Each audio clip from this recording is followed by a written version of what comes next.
Comment réussir sa vie professionnelle? Se fixer des objectifs et des motivations claires. Premier point, il faut être capable de se fixer des objectifs très clairs, tout en tenant compte de la réalité et des facteurs qui peuvent influer dessus. Plus vous serez réaliste dans votre ambition, plus vous pourrez identifier et mettre en application les moyens pour remplir ces objectifs.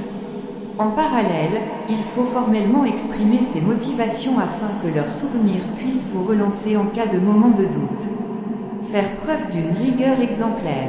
Le manque de discipline est l'une des premières barrières à la réussite. Être dispersé et impatient n'aboutit à rien. Il faut donc s'imposer de la rigueur sans se chercher des excuses. Les excuses n'existent pas, tout est question de choix.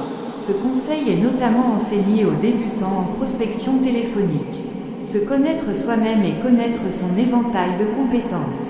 L'équation est plus que logique. Le meilleur domaine dans lequel vous êtes en mesure d'exceller, c'est celui dans lequel vous avez les meilleures compétences. Ainsi, avant de s'engager dans une activité, faites un état des lieux de vous-même afin de déceler en vous la graine de génie en sommeil. Donner pour recevoir. Il existe une loi pure et simple sur ce point. Pour recevoir des autres, il faut tout simplement d'abord donner aux autres. Si vous donnez à quelqu'un, il n'y a pas de raison pour qu'il ne le fasse pas en retour lorsque le besoin se fera ressentir. En plus de ça, cela instaure un climat positif, ce qui reste une base obligatoire pour exceller et atteindre ses objectifs. Faire ce que l'on aime. Êtes-vous à votre place? Ne subissez-vous pas le monde professionnel dans lequel vous vous êtes engagé aveuglément? Êtes-vous complètement épanoui? Si la réponse est non, alors il est évident que vous n'êtes pas à votre place.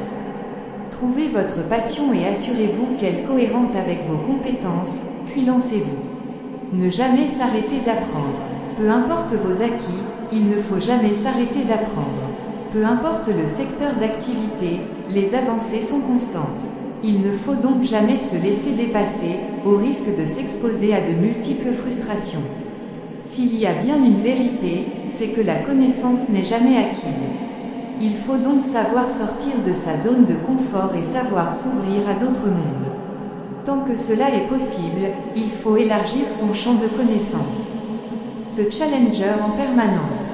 Si une trop grande fierté commence à apparaître, notamment vis-à-vis de vos réalisations, il y a de fortes chances pour que vous soyez dans état de surplace. Bien évidemment, il n'est pas interdit d'être fier de ses réussites. Cependant, une attitude de leader prend source dans la volonté de toujours faire plus, mieux, plus loin.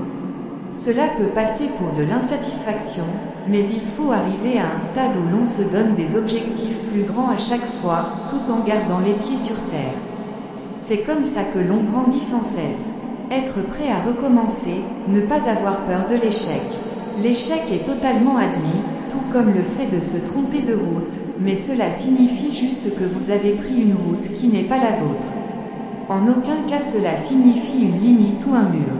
Il faut donc, sans hésitation, prendre le temps de se poser les bonnes questions, d'apprendre de ses erreurs, puis de se relever et de prendre la bonne direction.